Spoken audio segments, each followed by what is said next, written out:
교파 간의 이해가 확 달라지는 부분인데,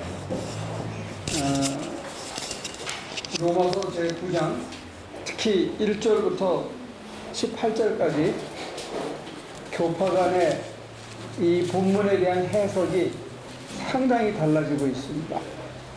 그러니까 우리는 어느 쪽에서 중립적인 입장에서 볼 건지 공정한 안목을 가지고 좀 봐야 될 것 같아요. 자, 누가 나눠서 한 두 번에 나눠서 읽죠. 로마서 9장 1절에서부터 18절까지.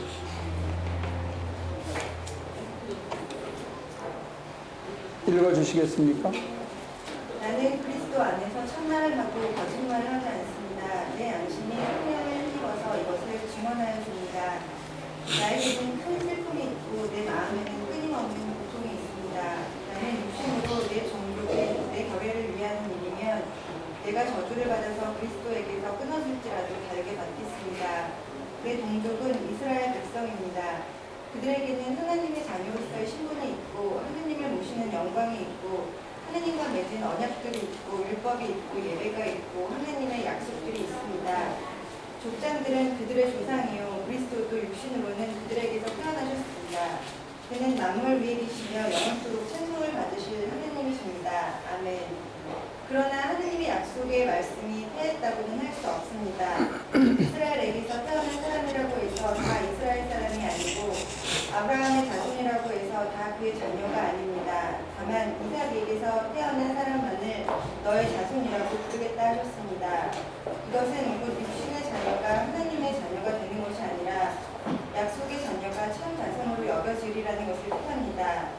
그 약속의 말씀은 내년에 내가 다시 올 때쯤에는 사라에게 아들이 있을 것이다 한 것입니다. 그뿐만 아니라 리브가도 우리 조상 이삭 한 사람에게서 쌍둥이 아들을 수태하여 된데 그들이 태어나기도 전에 무슨 손이나 악을 행하기도 전에 행하심이라는 원리를 따라 세우신 하느님의 계획이 살아있게 하시려고 또 이러한 일은 사람의 행위에 근거하는 것이 아니라 부르시는 분께 달려있음을 나타내시려고 하느님께서 리브가에게 말씀하시기를 형이 동생을 힘들 것이다 하셨습니다.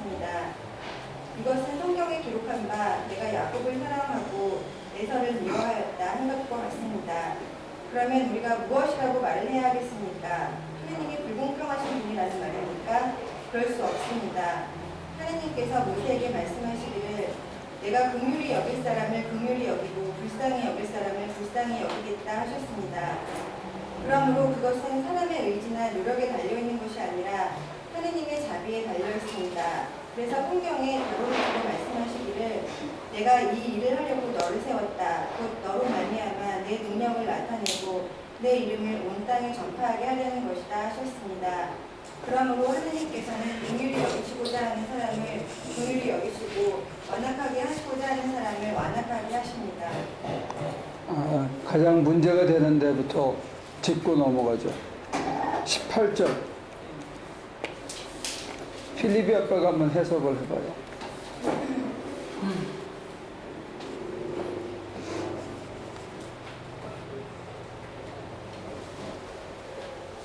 18절.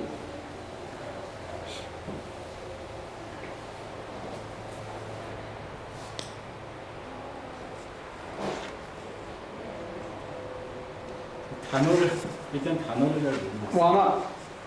마음이 막 굳어지고 악해지고 단단해지게 하는 거. 긍휼은 뭐죠? 긍휼은 큰 사랑, 자비, 긍휼, 큰 사랑인 거예요.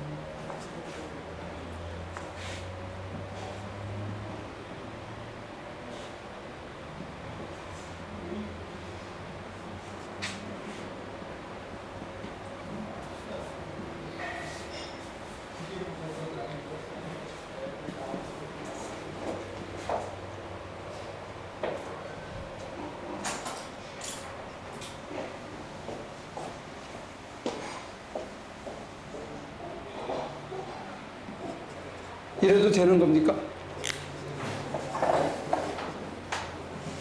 영어로는 뭐라고 번역이 돼 있어?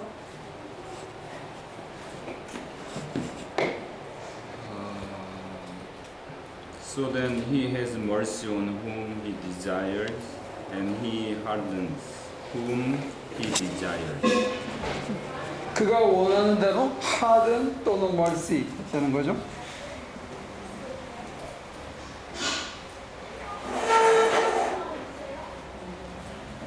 마음을 강팍하게 하고 어떤 사람에게는 자비를 베푸시고. 그럼 어떻게 된다? 판사가 이래도 돼요?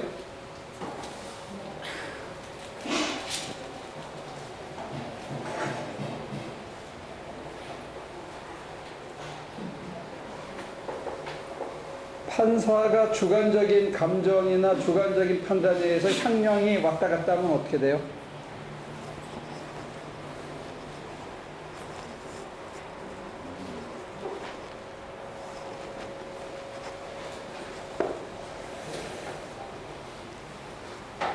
포렌식 텀으로 한번 얘기해 보십시오.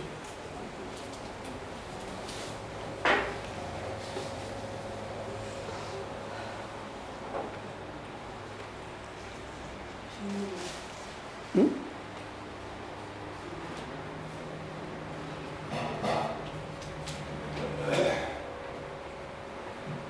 하나님이 이래도 돼요?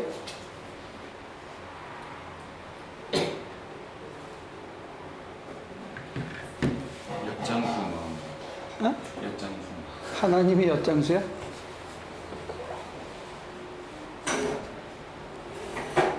하나님이 어떤 사람은 잘 먹고 잘 입고 잘 살게 그냥 탱탱거리게 놔두고 어떤 사람은 꼭 눌러 짜가지고 개고생을 하게 한다.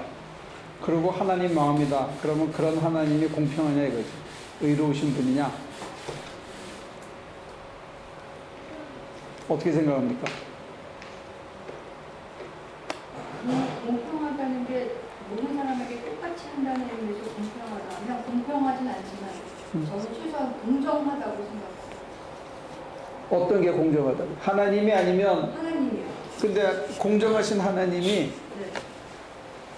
자비를 베풀 사람에게는 자비를 베풀고 마음이 완악하게 될 인간은 완악하게 하셨대.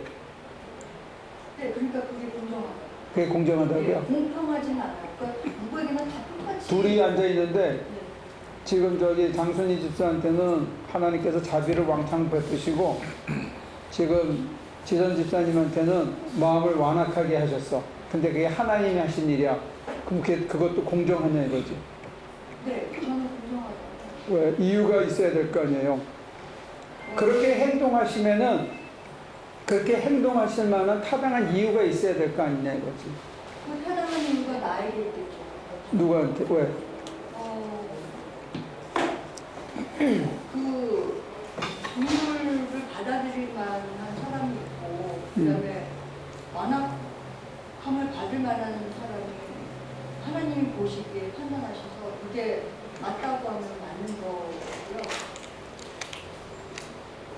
그다음에 저는 그게 공정하다고 생각해요. 완악할 만한 사람을 완악하게 하시고 완악지 않을 사람을 자비를 베푸신다 그러면 그건 하나님의 절대 주권이 아니죠. 인간은 하는 걸 보면서 반응하는 거지. 아까 저 위에서는 내가 긍휼히 여길 사람은 긍휼히 여기고 불쌍히 여길 사람은 불쌍히 여기겠다. 그렇지 않은 사람은 완악하게 하신다. 이래도 되냐 이거예요. 하나님이. 지금 지선 씨의 반론은 그래도 공정하다. 왜? 내가 완악할 만한 인간이니까 하나님이 완악하게 해주셨고 쟤는 자비를 받을 만한 인간이니까 자비를 받으셨다. 하나님이 그 태어나기 전부터 그런 걸 결심하셨다는 건가요? 아니면 그 사람이 어떤 행동을 한 다음에 그런 걸 했다는 이걸 끌고 올라가면 창조 이전에 예정됐다고까지 끌고 올라가요. 논리적으로 보면. 인간이 어떤 행동을 했기 때문에 리액트 하시는 거라면 지금 공정하게 했다라고 얘기할 수 있는데 그게 미리 선취적으로 예정되어 있다, 정해졌다. 그러면 이제 하나님에게 모든 주권이 있는 게 인간의 어떤 반응에도 불구하고. 근데 이제 개신교인들이 특별히 얘기한 게 인간은 모두가 죄를 갖고 태어났다고 얘기했거든. 근데 다 죄인인데 어떤 인간에게는 자비를 베풀고 어떤 인간에게는 완악하게 되게 그냥 버려두셨다, 유기했다. 그러면 이게 하나님의 공정하냐 이거예요. 근데 근데 지금 지성씨의 챌린지는 그럴만 하니까 하셨다 이제 이런 거거든요. 사람이 하는 걸 봐서 속을 들여다 보시고 아니면 그런 인간의 성향을 보고 하나님이 하셨다 이제 그런 하나의 챌린지. 근데 제 생각에는요, 하나님이 하신 것은 같은 행동을 했다 하더라도 내 마음 안에 완악함이 있으면 그걸 완악하게 받아들일 수밖에 없을 것 같아요. 똑같이 해도. 근데 지금 이 단어는 똑같이 줬는데 한 인간은 그걸 자비로 받아들이고 한 인간은 완악하게 받아들인 게 아니고 하나님이 보셔서 자비를 베풀 인간에게는 자비를 베풀고 완악하게 할 인간은 완악하게 했다는 거예요.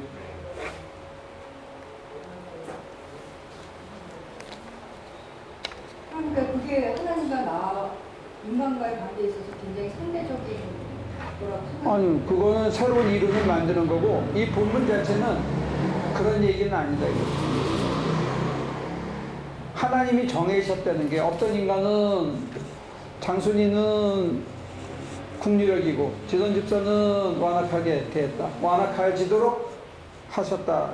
이래도 되냐 이거지. 필립 아빠한테로 돌아가서 어떻게 생각해요?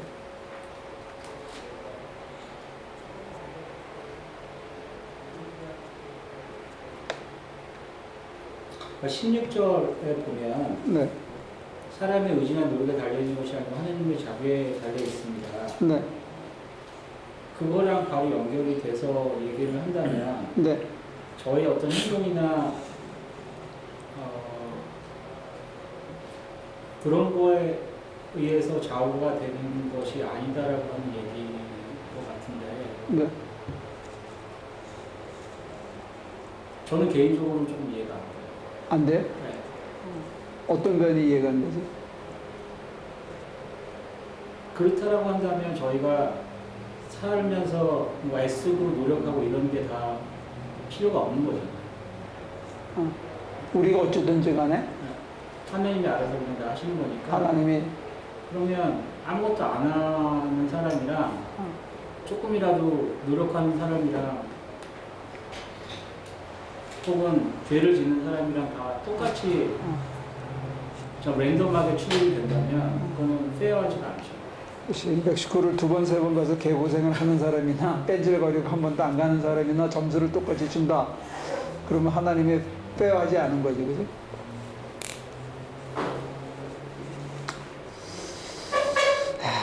그러고 보면 장로교인들은 믿음이 참 좋아. 이걸 하나님이 다 정하셨다 이게 미리 이렇게 될 자하고 저렇게 될 자를 그걸 받아들인단 말이에요. 근데 한 가지 문제는 뭐냐면 자기는 버려진 자라는 생각을 안 하는 거지. 이 얘기를 듣는 사람이 자기가 버려진 사람이라는 생각을 안 하고 자기는 자비를 받았다라고 생각을 하니까 이걸 받아들이는 거지. 아니 이 구조에서 이거를 남의 얘기로 하면 우리가 이렇게 연구할 수 있는데 내 얘기로 한다면 하나님이 나를 버렸다 하면 이 얘기가 받아들여지냐고. 무서워요? 두려워요? 하나님 버렸는데. 지금 내 형편을 보면 이건 하나님이 버리지 않고는 내가 이런 형편에 들 수가 없다. 이런 사람은 없어요? 지금 내 꼴을 봐서는 이거 하나님이 날 버린 게 분명하다. 내 의지와 상관없이 이건 하나님이 이렇게 하신 거다. 그런 생각이 들 수는 없나? 있어요? 그럴 수도 있어요? 아까는 무섭대더니요.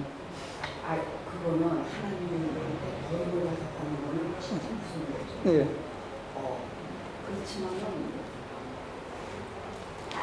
지금 문제는 네. 지금 버림받은 느낌이 드냐 이거예요. 그런 느낌이죠. 그런 느낌이 나를 사랑하신 분이니까 나는 그 사랑을 먹었으니까 사람이 이렇게 삶을 살아야지 하는 그런 이렇게 사랑을 받았으니까 사랑을 입은 사람으로서 살아야지 하는 거는 좋은데, 그게 이제 우리가 소위 알고 있는 정답이라고 지금까지 교회에서 가리키는 건데, 만약에 이 본문에서 얘기한 것처럼 하나님이 완악하게 할 자는 완악하게 하셨다. 그래서 내가 지금 마음이 완악해져서 전혀 은혜도 안 되고 내가 정말 내 인생이 하나도 기쁘지가 않고 사는 게 도대체 왜 이러냐 하고 자기가 스스로 느낄 수 있냐 이거지. 이게 내 탓이 아니고 이게 하나님이 이렇게 해서 내가 지금 이 꼴을 느끼고 있구나 이렇게 생각이 들 수 있냐 이게.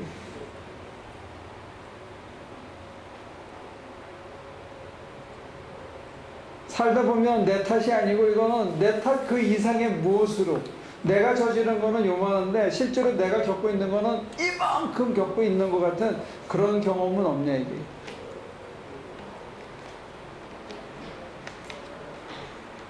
분하고 억울한데 하나님이 무서워서 덤비지 못하는 경험은 없냐 이거지.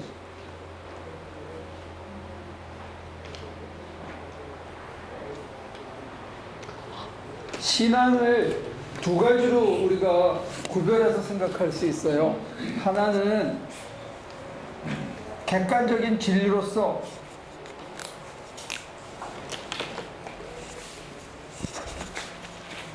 어떤 객관적인 진리에 대해서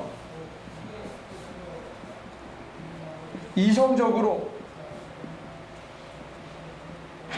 수긍해. 오케이, 이거 맞다.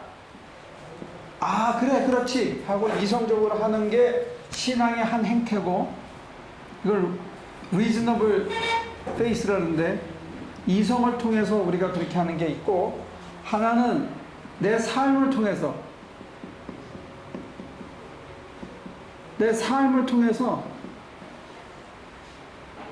또는 경험을 통해서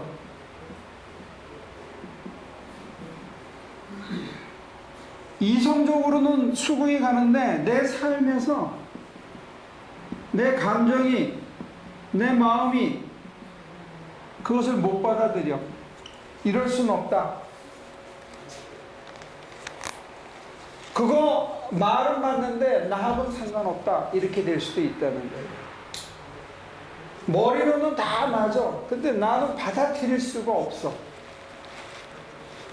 근데 신앙이라는 거는 이성으로 수긍이 가도 마음으로 안 받아들여지는 게 있듯이 마음으로는 받아들여지는데 이성으로 설명이 안 되는 부분도 있어요.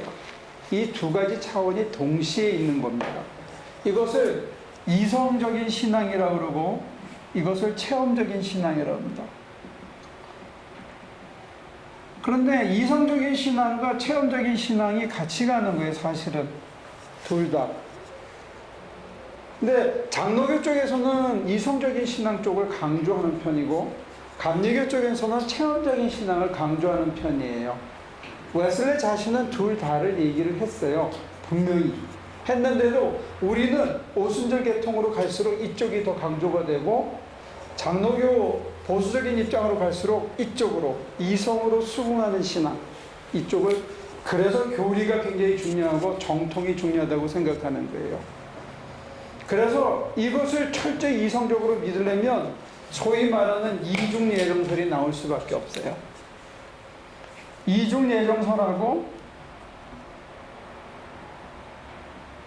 하나님의 절대주권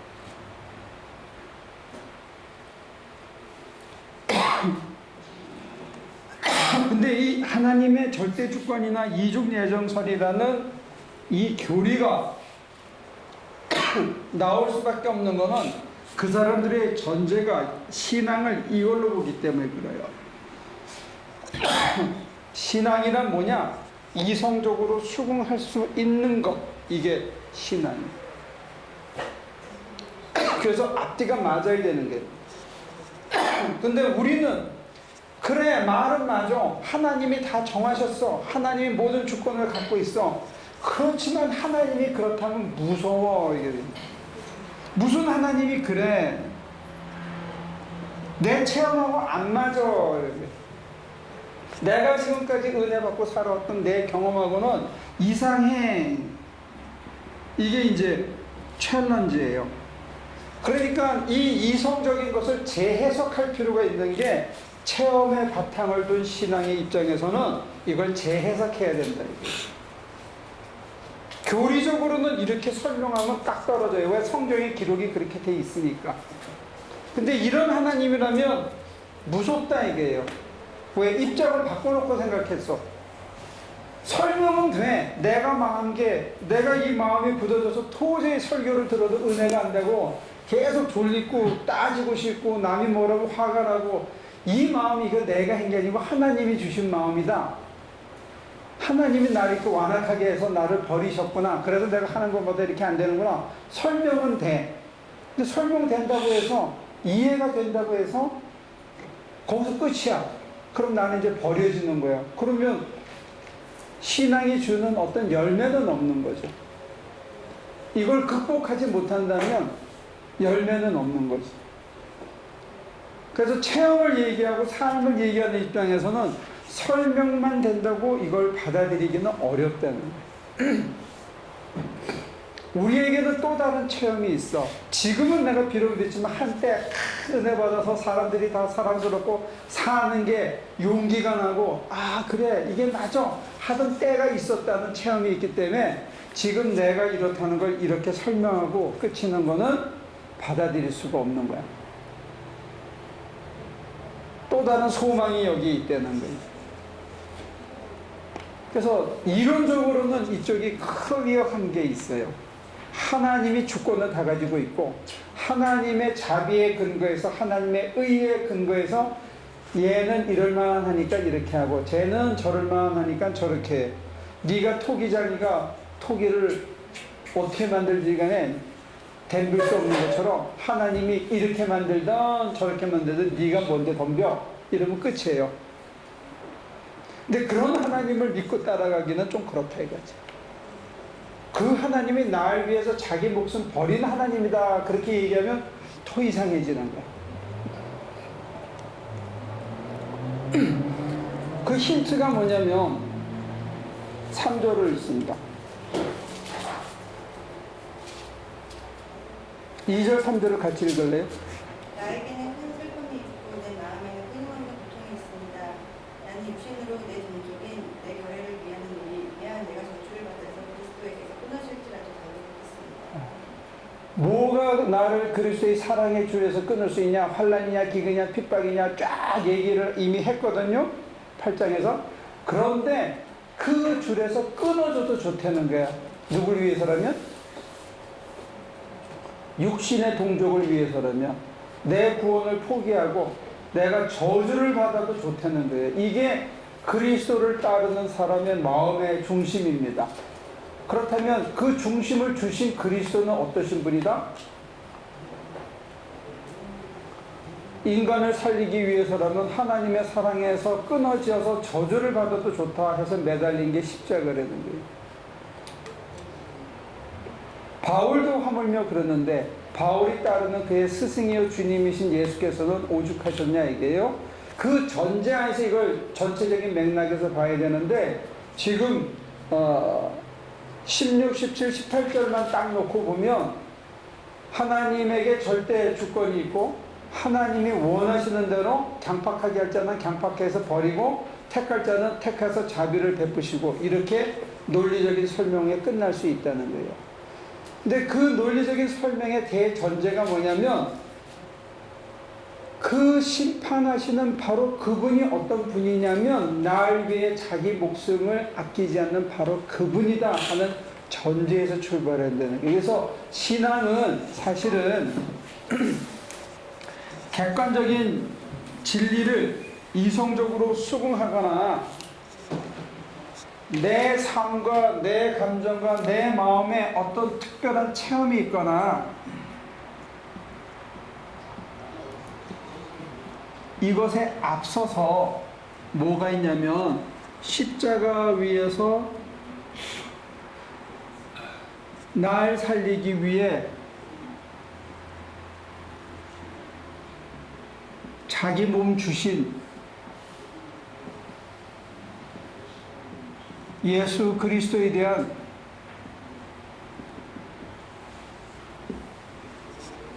체험과 수긍이 선행돼야 된다는 거예요. 그가 날 위해 죽었다는 뼈 시린 감동과 이성적인 수긍이 동시에 있어야 그 다음으로 넘어갈 수 있다는 거예요. 우리 교회에서는 사실은 이쪽에 대해서는 별 강조를 안 했어요. 이게 전제인데 이거 이후에 성화에 대해서 많이 얘기했어요. 왜냐하면 다른 교회에서 이거를 너무 강조하기 때문에 그 이후에 우리의 존재가 거룩하게 변해야 된다는 것 많이 강조했는데 실제로 그 변화가 이루어지는 첫걸음은 여기에 있다는 거예요. 이 감격이 여러분들에게 있어야 돼요. 그리스도가 날 위해 십자가에서 죽으셨다. 자기 하나 살려면 그렇게 안 사셔도 되는데 내게 인간이 어떤 길을 사는 게 가장 올바른 길인지 일러주시고 나로 그렇게 하게 하기 위해서 친히 십자가에 달리신 그 고난이 선행적으로 먼저 있었다 하는 이것에 대한 수긍이 있어야 된다.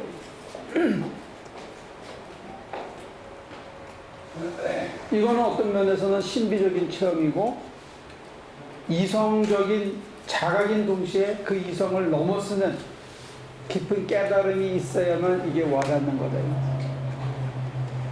근데 그 합리적인 신앙을 강조하는 사람들이 사실은 제일 약한 부분이 저 부분이에요. 근데 이게 전제라는 거예요, 신앙에. 그러니까 개신교 신학, 특히 그 종교개혁 이후에 우리 기독교 신학에서 가장 중요한 띠임은 뭐냐? 그리스도가 내게 참 인간의 길이 뭔지를 일러주시기 위하여, 날 살리기 위하여 정말로 인간이 어떻게 살아야 되는지를 친히 본을 보여주시고 거기서 얻었던 깊은 아픔과 승리를 우리에게 이 시간에도 일러주고 계시다 하는 이 자각이 먼저 있어야 된다.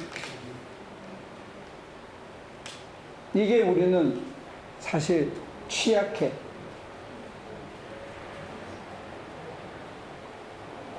그게 있어야 날 위해 자기 몸 버리신 그를 위하여 내가 살겠다. 이제는 너무 그게 감사해서 내가 안 그래도 인생이 그냥 끝날 수 있었는데 그분으로 인해서 내가 이렇게 사는 게 바르게 사는 거구나 깨달았기 때문에 이제는 내가 그분의 남은 고난을 내 어깨에 짊어지고 그분 가신 길을 나도 따르겠다 하는 자각이 선행적이고 그것을 갈 수 있는 지속적인 은총의 뒷받침이 뒤에서 부어진다는 거예요. 이게 먼저 확고하게 있는 것은 굉장히 중요합니다. 체험적으로, 이성적으로. 질문.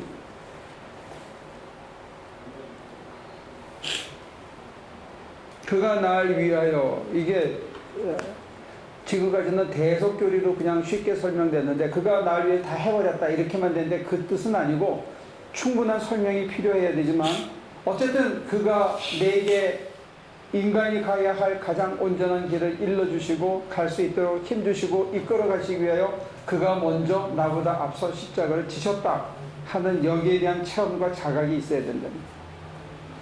그러면 지금 그 말씀하고 지금 처음에 시작하신 그 말씀하고 연결이 되는 거예요? 이게 전제라는 게. 그러니까 긍휼히 여기자는 긍휼히 여기신다는 거는 그런 십자가 그런 거를 받아들인 사람이고 완악하게 할 때는 완악하게 하는 거는 십자가에서 예수님이 날 위해 돌아오셨다는 거를 받아들이지 않는 사람이 되는 거예요. 저거를 모든 사람에게 보편적으로 일러주셔도 끝까지 저항하고 받아들이지 않고 잊어버리는 자들이 있다는 게 그걸 거부하고 그걸 조롱하는 자들이 있다는 거예요. 끝까지 그게 있을 수가 있어? 이렇게 회의하고 거부하고 한번 옛날에는 깜짝 좋았는데 잊어버리던 그런 자들이 나온다는 거예요. 그러면 그 사람 입장에서 그 사람은 그냥 그대로 있어야 되는 거예요? 그 사람을 돌이키기 위하여 끊임없이 은총은 주어지지요. 우리가 예를 들어서 누가 딸내미가 말을 안 들으면 엄마 입장에서 계속 설득하고 또 야단도 치고 또 설득하고 또 끌어안아주고 용서하고 끊임없는 사랑을 주지만 끝까지 안 받아들일 수도 있는 거죠. 어느 나이가 들기 전까지는. 지 엄마가 죽는 꼴을 봐야 돌이키는 애들도 있고, 지 엄마가 죽었는데도 전혀 돌이키지 못하는 애들도 있고.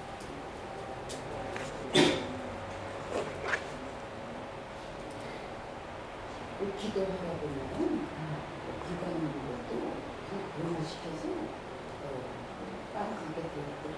그것도 이제 운이 좋은 거예요. 하나님이 하시더라고요. 하나님이 하시는 걸 받아들일 수 있는 거는 참 감사하고 운이 좋은 거고, 하나님이 아무리 하셔도 안 되는 사람은 안 되더라 이거예요. 그러니까 이게 화인 맞았다 네. 이렇게 볼 수 있잖아요. 예. 저 사람 삶의 끝을 좀 막 보고 싶다 예. 그런 게 있거든요. 예. 근데 끝까지 하나님이 버리실까? 그런 의문, 계속 막 그거 깊으면서 좀 봤으면 좋겠다. 전 그런 거를 못 봤어요. 결국은 하나님이 다 저렇게 선하게, 의롭게, 그냥 이렇게 못 부르듯이 흘러가게 하시네. 저는 그런 하나님밖에 몰라요. 그거는 굉장히 운이 좋으신 겁니다. 근데 사도 바울은 완전히 그냥 그 예수님 쪽에서 보고 하나님 쪽에서 본다 그러면, 그러니까 예수님 믿는 사람들을 완전 잡아 죽이는 그런 자리에 있었잖아요. 그러니까 때로 완악해진 채로 있었잖아요. 네. 근데 그 사람이 확 돌게 한 거는, 그렇지만 그 사람의 표대는 자기의 방향 설정이 잘못됐지 하나님을 위해서 한다고 애는 썼죠. 자기를 위해서 한 건 아닌데 방법이 완전히 틀려서 그런 거지, 하나님을 위해서 예수를 따르는 무리들이 이단이다 해가지고 잡아 죽이려고 애를 쓴 거죠. 그 방향만 이렇게 탁 바꿔주신 거죠. 지금도 그런 사람들은 많죠. 많으면 다행인데 지금은 자기밖에 모르는 사람들이 더 많죠. 지 하나 사는데 더 관심이 많은 사람들이 더 많죠. 바울처럼 하나님을 위해서 직장도 때려치고 거기를 달려가는 사람이 오히려 적지요.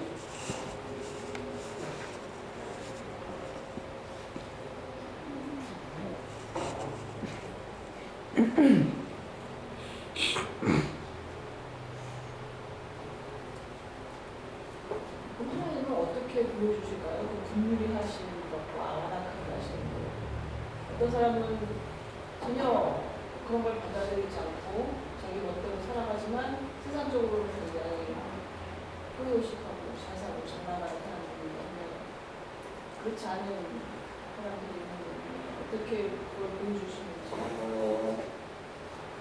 이거는 거기에 직접적인 대답은 아니지만 저 개인적으로는 교회 생활을 뺀질거리면서 아주 우아하게 아주 껍데기로는 잘하고 교양 있는 것처럼 하지만 속은 지만 위해서 사는 인간들을 내가 굉장히 경멸했었어. 그래서 속과 겉이 똑같아지는 인간이 언젠가 될 수 있지 않을까 하는 기대로 살아가고 있는데 그게 생각처럼 쉽지 않더라고요.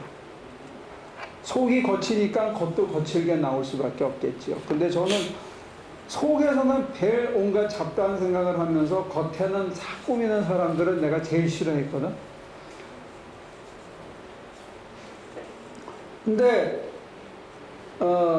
그리고 하나님 찬송 찬양 잘하고 자기는 예수 잘 믿는다고 생각하고 주신 축복을 잘 누린다고 생각을 하고 살지요. 근데 제가 이제 60 가까이 되면서부터 뭘 봤냐면 은퇴하시는 목사님들을 보면서 끝이 참 쓸쓸하고 외롭구나, 잘 살아야 되겠다 하는 생각으로 더 굳어지는 것 같아. 그래서 요즘 제가 여러분들한테 그런 방향의 얘기를 가끔 또 강조해서 얘기하는데, 그게 뭐냐면 사람을 의식해서 육신으로 잘 보이게 이렇게 꾸미는 거는 쉬운데 70, 80 된다면은 돌이키기가 힘들더라는 거예요. 이제 시간이 없어서.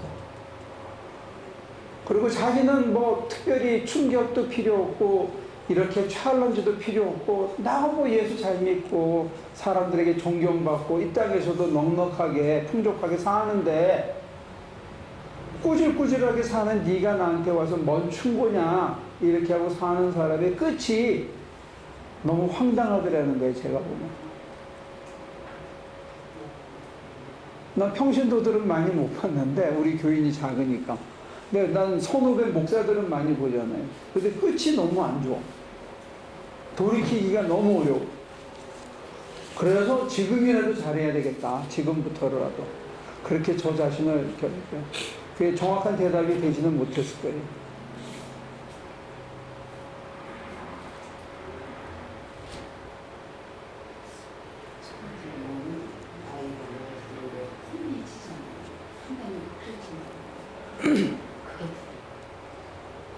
근데 곧 이제 뭐 누구나 다 마찬가지인데 치매가 곧 올 거고 90줄에 들었으면 이제 치매가 빨리 온 사람도 일찍 오지만 치매들이 다 올 거고 어떤 정상적인 사고나 판단을 못하고 자꾸 잊어버린다든지 가까운 사람을 기억하지 못하든지 이런 게 육신은 여전히 건강하다면 정신적인 그런 것들이 올지 모르죠.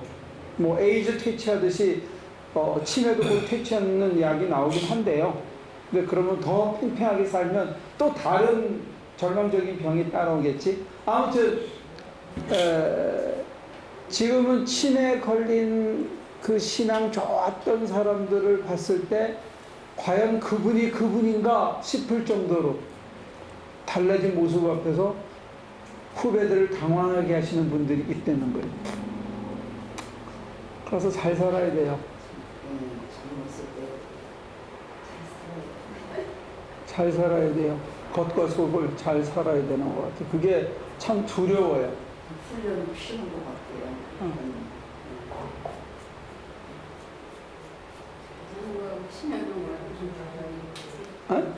잘못 살아서 그런 치매가 온다 이렇게. 아니. 잘 살거나 잘못 살거나 치매는 오는데 우리 신앙인이라는 측면에서 얘기했을 때 더 속을 좁혀서 지금 우리가 보면 참 저 사람 믿음 좋고 경건해 보이고 그리고 세상적인 축복까지도 다 받은 것 같은데 참 신앙 좋구나. 그리고 그 사람 자신도 뭐 그리스도를 닮자든지 거룩해지든지 남에게 베풀고 선해지든지 네 가진 축복을 네 걸로 생각하지 말고 더 어렵고 힘든 사람에게 자선을 베풀라 하는 것들을 이렇게 못 들은 척하면서 내 것만 꾸려가는 사람들이 우리는 좋은 신앙인처럼 지금 당장은 보인다 이게요. 근데 그런 분들이 제가 봤을 때는 70, 80이 된 은퇴 목사님들을 이렇게 쳐다봤을 때 정말 영적인 귀감이 되는 분들을 찾기가 너무 어렵더라. 그리고 정말 좋은 목사님인 것 같고 그 큰 교회 담임을 한 것 같은데 말년이 너무 비참하더라는 거예요. 아무도 안 찾아가. 뭐 딱 꼬집어서 얘기하면 박재봉 목사님은 요만한 단칸방에 살았거든, 코리아타운에. 근데 후배들이 엄청 찾아갔어.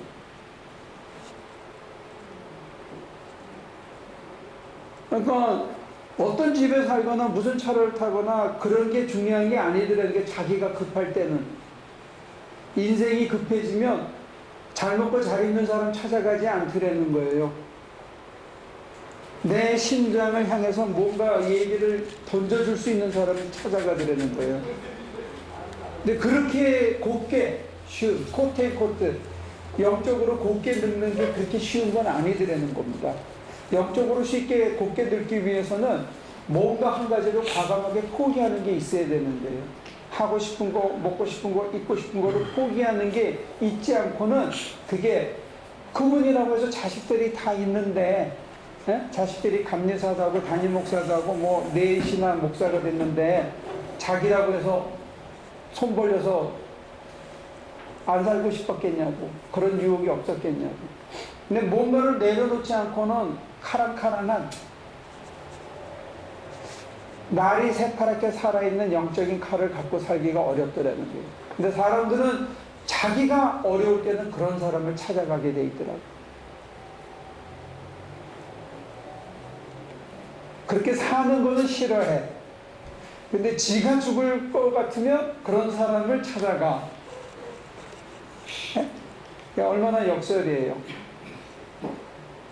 그러니까 여러분과 저한테도 어쩌면 두 마음이 있을 수가 있어. 지금 편하고 존경받고 안정 가지고 하나님의 현실적인 축복을 누리면서 평탄하게 살고 싶은 유혹과 정말로 예수를 닮아가고 십자가의 길을 가서라도 아까 사명을 부른 것처럼 그렇게 한번 살아보고 싶은 두 개의 텐션이 동시에 있을 수 있다는 거예요. 근데 지금은 이쪽이 좋아 보여. 그런데 여러분들이 나이가 들어서 70, 80이 되면 자식들도 안 찾아오는 사람으로 전락할 수도 있고, 어떤 경우는 정말로 죽어가는 사람이 한 말씀 들으려고 찾아오는, 그리고 그 사람 위해서 눈물로 조용히 기도해주는 인생을 마감할 수도 있는데, 그게 지금부터다. 이게 지금부터 40, 50부터다 이게요. 70, 80 넘어가면 너무 힘들다 이게 시간이. 네? 그러니까 잘 하셔야 돼요. 알아서. 그래서 오늘 이 절대 주권으로 설명한 이중예정설이나 국률이 여길 자는 국률이고 완악해 할 자는 완악해 하면 이중으로 하나님이 정하셨다는 거예요. 그 기반은 하나님의 의와 자비예요. 그래서 이거는 하나님의 절대 주권으로는 이론적으로는 딱 그게 맞는 것 같은데 체험적으로 보면 저런 하나님은 무서워서 못 믿겠어. 그런데 이게 이론적으로 하나님의 품성이 이렇다라고 얘기하면 이게 이성적으로는 논리적으로는 아부가 딱 맞지만 내 체험적으로는 정말 이런 하나님 같으면 쌀쌀해서 막기가 힘든데 이거를 체험적으로 해석할 필요가 있다는 거예요. 이성적인 고백을 체험적으로 해석한다면 뭐냐면 내가 아무것도 한 게 없는데 이나마 이렇게 돼서 다시 일어서면은 누구 때문이다? 내 노력이다? 하나님의 은혜다. 하나님.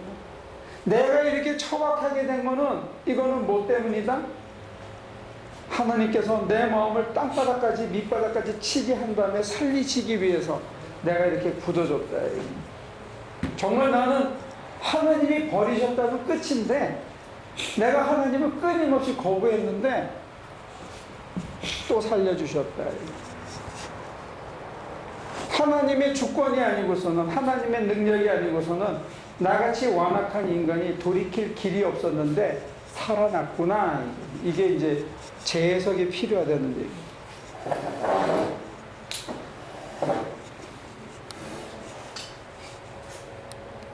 그래서 하나님의 택하심, 하나님의 부르심, 그리고 하나님의 약속, 이게 이제 다 이어지는 게 위에서 약속에 대한 이야기가 나오고 하나님의 택하심이 나오고 택하신 자를 부르신 것이 나오고 부르신 자에게 자비를 베푸셔서 이 모든 것이 한 분의 일인데 이것을 체험을 할 때 사실은 나로서는 아무것도 한 게 없는 것 같아.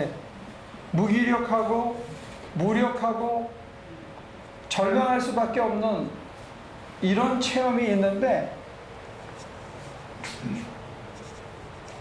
이 둘이 사실은 정반대의 개념이거든요.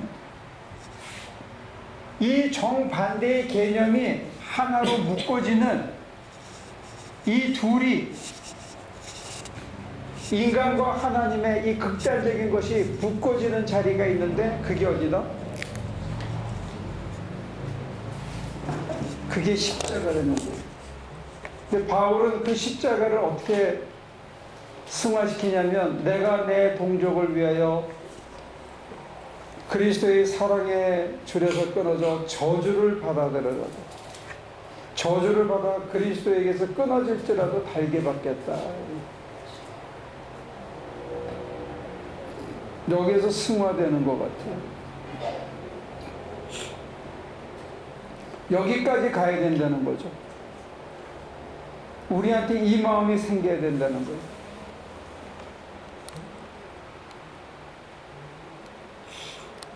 그거를 전하는데 그런 마음이 생긴다는 거죠. 예수님이 십자가에서 날 왜 죽었다는 거를 모르는 사람들한테 전하는 것입니다. 전하는 것뿐만이 아니고 내 살아가는 삶 전체가, 내가 왜 사는지 이유가, 내 삶의 방향 자체가 내가 저들을 위해서라면 날 죽어도 좋다. 아까 그 사명에서 그런 얘기가 나오죠. 저들을 위해, 죽어가는 저들을 위해 십자가를 달게 지겠소.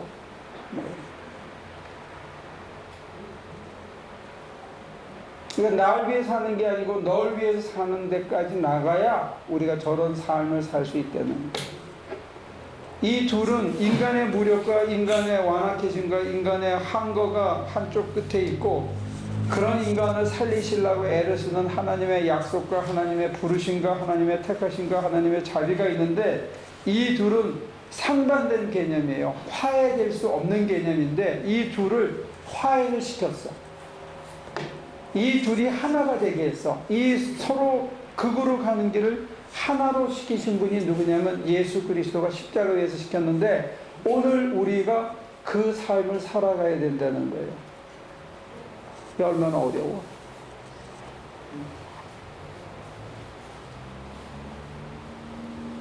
그래서 예를 들어서 이게 문제야, 내 가시야, 아주 지겨워, 죽을 것 같아 이것 때문에. 그러면 우리가 기도를 어떻게 하냐면, 하나님 이게 없어지게 해주세요 하고 기도를 하거든요. 이것도 기도의 한 방법이에요. 근데 이렇게 보는데, 기도를 하다 보니까 하나님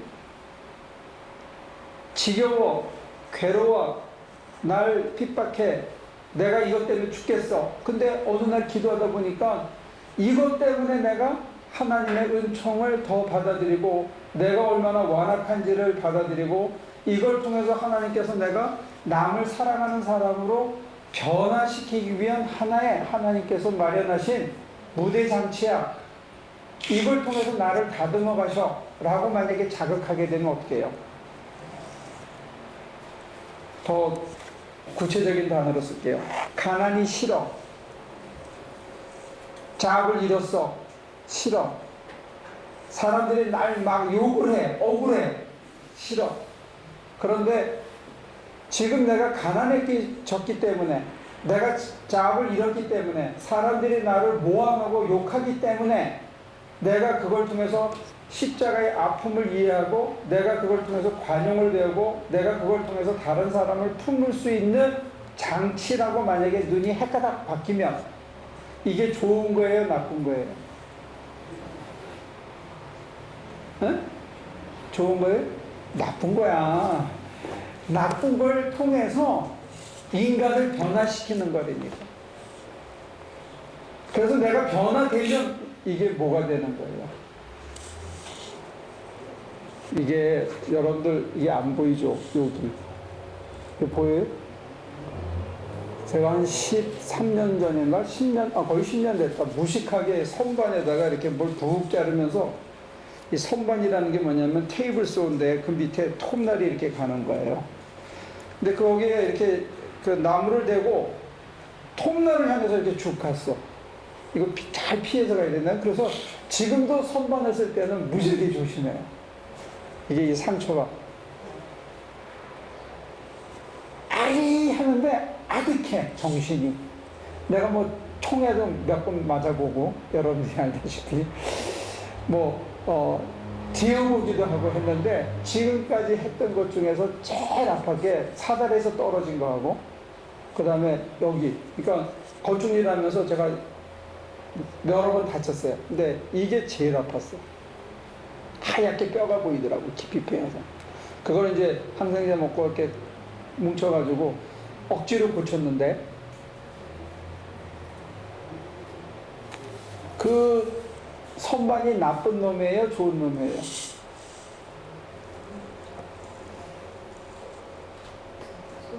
어? 후반이라는 것 자체는, 테이블소라는 것 자체는 가치 중립적입니다. 좋지도 않고 나쁘지도 않은 거고요. 어떻게 쓰느냐에 따라 유용하기도 하고 사람의 손가락을 날리기도 하고 병신을 만들기도 하고 그래요. 네? 뭐야? 그러니까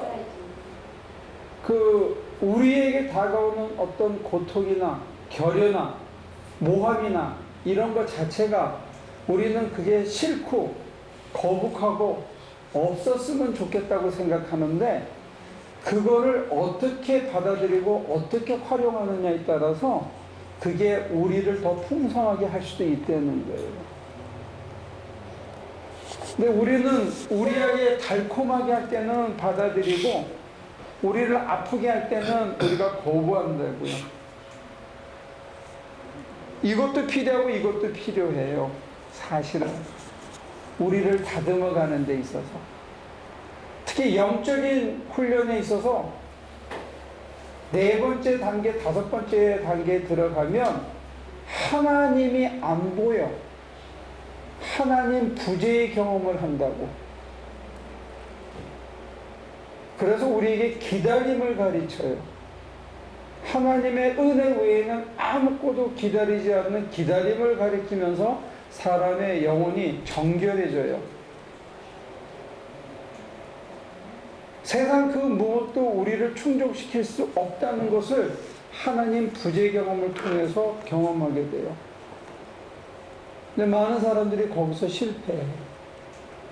하나님 부재 경험이 얼마나 소중한 것인지를 몰라서 그런 거예요. 우리가 9장 후반부에 가서 다시 보완하겠지만, 오늘 이것을 이성적으로 논리적으로 생각하면 하나님이 치사한 하나님이 되거나 하나님이 변덕쟁이가 되거나 하나님이 엿장수 마음대로 자기 원하는 대로 폭군처럼 보일 수가 있어요. 그런데 이 전제가 자비라는 거, 이 전제가 날 위해 자기 목숨 버리셨다는 거, 죽기까지 사랑했다는 것을 전제로 해서 이런 일들이 우리에게 다가온다면, 이 본문을 체험적으로 해석하면 우리한테 하나님께서 마치 완악하게 만드시고 우리를 포기한 것처럼 만드시고 우리를 가난에 내던거치시고 사람들의 모함과 억울함 속에 내던진 것 같은 것도 필요하다는 거예요. 그것도 반드시 필요하다는 거예요. 그것을 우리가 어떻게 수용하느냐에 따라서 우리의 품격이 달라진다는 거예요. 그래서 8장에서 하나님께서 우리에게 택하신 자를 영화롭게 하신다 그랬는데, 영화로워지기 위하여, 하나님의 아들의 형상을 회복하기 위하여 우리가 거쳐야 되는 이 여정 중에 하나가 하나님께서 우리의 마음을 마치 완악하게 한 것 같이 할 때가 온다는 게, 그때 진짜 완악해지면 안 돼. 하나님이 우리를 버린 것만 같은 경험이 올 때가 있다는 거예요. 목사님, 그렇게 지금 무엇이하고 하는 일이야. 신앙에 들어갈 수 있는 모티베이션이라고 생각합니다. 저거는 저것대로 필요한 거예요. 근데 이 지금 예화가 하나 나왔는데, 아브라함이 하나님께서 75세 때 떠나라 해서 떠나가지고 거의 100세가 다 됐을 때 아들을 준다는데 안 주거든요. 그러니까 잔머리를 쓴다고요. 90 넘어가면서.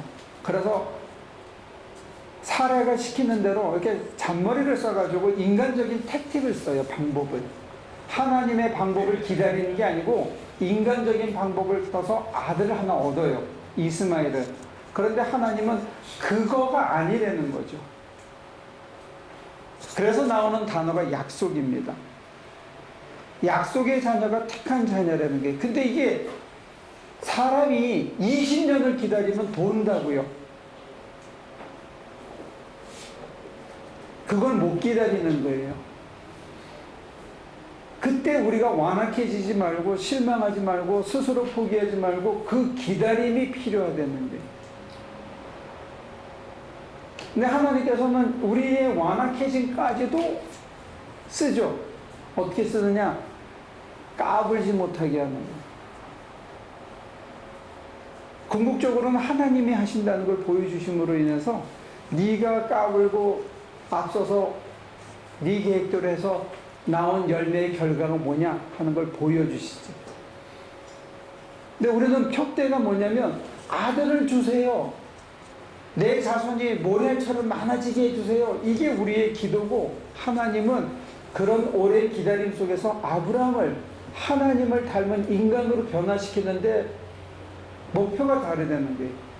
지금 우리가 자꾸 배운 거는 잘 먹고 잘 입고 그래도 어느 정도 존경받고 다른 사람한테 빠지지 않는 그럴듯한 집에서 그럴듯한 차를 타고 사람들에게 어느 정도 존경받고 사는 게 신앙의 목표인 것처럼 자꾸 가리키고 배웠는데, 성경이 얘기하는 건 그게 아니고 네가 정말 그리스도의 향기가 나느냐, 예수를 닮아가느냐, 여기에 표대가 있죠. 이게 전혀 다른 거죠. 그러니까 어떤 때는 하나님께서 우리를 마치 완악하게 하듯이 포기한 것처럼 사랑의 젖줄을 끊어버린 것 같아. 하나님의 달콤한 사랑이 끊어진 것 같아. 하나님 날 버리셨나?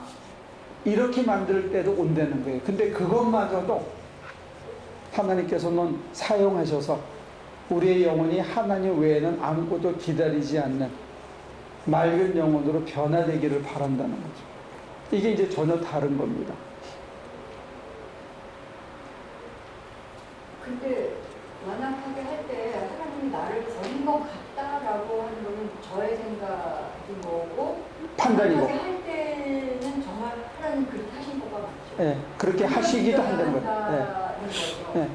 완악하게 하실 때는 하나님께서 우리의 마음을 굳게 하실 때가 온대. 왜냐하면 어떻게 하면 굳어지냐면 비가 안 오면 굳어집니다. 이게 농사 짓는 또 유목민족의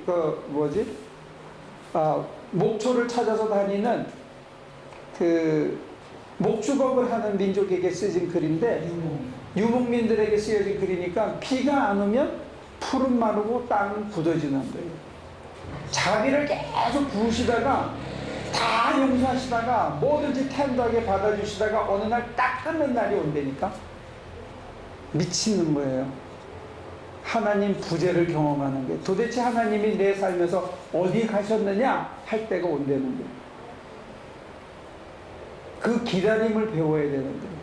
은혜가 다시 오기까지. 그래서 은혜 없이는 내가 살 수 없다는 걸 받아들여야 된다. 그래서 내가 잔머리를 쓰지 말아야 돼. 이스마엘을 낳거나 하가를 데려다가 같이 살거나 하는 요런 인간적인 잔머리를 써서 해결하려고 기쓰지 말라 이게. 그냥 그것마저도 받아들이라는 게, 그 하나님 부재의 경험을.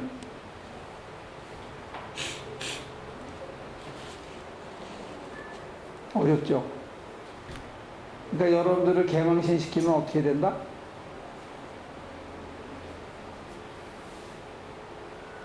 순수히 당하고 여러분들의 심장 안에 미움이 있는지 없는지, 분노가 있는지 없는지를 점검하라 이게. 그래서 미움이 안 생기고 분노가 안 생기면 많이 큰 겁니다. 엄청 좋아진 겁니다. 돈방석에 앉은 것보다 훨씬 좋아진 겁니다, 인간이. 근데 그게 그렇게 쉬운 일은 아니다는 거예요. 억울하고 분하고 모함을 당하고 여러분들이 왕따를 당하고 남들에게 불필요한 그걸 당했는데 원치 않은, 그때도 저나 여러분들의 심장 속에 분노도 없고 미움도 없고 억울하지도 않으면 정말로 우리는 뭔가를 엄청 얻은 거다 이게. 이해가 됩니까? 그렇게 하시기 위하여, 하나님의 아들의 형상과 동일한 모습이 되게 하기 위하여 하나님께서는 때로 은혜를 멈추실 때가 있는 것처럼 체험되어진다. 그렇다고 해서 하나님이 다 하시기 때문에 우리는 놀고 먹자 이런 얘기는 아닙니다. 이것을 이성적인 긍정을 하고 수긍을 하는 것 신앙은 아니고, 이거는 신앙의 한 파트일 뿐이고, 그런 상황이 벌어질 수도 있는데 하나님은 그 다음에 다음 스텝에 거기서 머물지 않고 우리를 정말로 purity of heart, 우리 심장을 맑게 하사 우리의 인간 됨됨이를 변화시켜 가고 있다. 그래서 하나님께서 택하시는 방법 중에 하나가 여러분들을 때로 낮고 비천한 자리로 끌어가셔요. 그러니까 여러분들이 사는 게 낮고 비천한 자리를 안 가려면 멕시코를 자주 가. 그래서 슬리핑백에서 자고 땅바닥에서 낮게 자고 거친 음식을 먹고 생 비지땀을 흘리면서 아, 내가 너무 방만하게 살고 있구나. 내가 은혜를 자꾸 잊어버리고 있구나 하고 자기를 견책하고 다듬어가면 실제로 땅바닥에 떨어지는 일이 줄어든다. 오케이? 기도합니다. 하나님, 우리에게는 신비입니다. 어떤 사람은 긍휼히 여기시고 어떤 사람은 완악하게 하고 어떤 때는 긍휼히 여겨주시고 어떤 때는 우리를 완악하게 만드는데 은혜의 단비가 멈출 때 그 단비가 얼마나 감사하고 얼마나 소중한 것인지 모르고 방만하게 살았던 우리의 삶을 회개하며 늘 긴장을 놓지 않고 늘 감사하며 그 은혜의 단비를 우리에게 머물지 않고 맨 위에 논에 물을 주셨을 때 그 물을 맨 밑에 있는 사람을 위해서 아낌없이 흘려 보내는 농부의 지혜처럼 우리의 삶도 영적인 지혜가 있게 하시고 내 삶의 매 순간순간이 내 노력이나 내 머리나 내 판단으로 이루어지는 게 아니라 하나님의 은총으로 살아가고 있는 것을 잊지 않게 하여 주옵소서. 늘 겸비케 하시고 늘 두렵고 떨림으로 하나님의 인도하심을 따라가는 저희 하나 식구들이 되도록 축복해 주옵소서. 감사하고 예수님의 이름으로 기도합니다.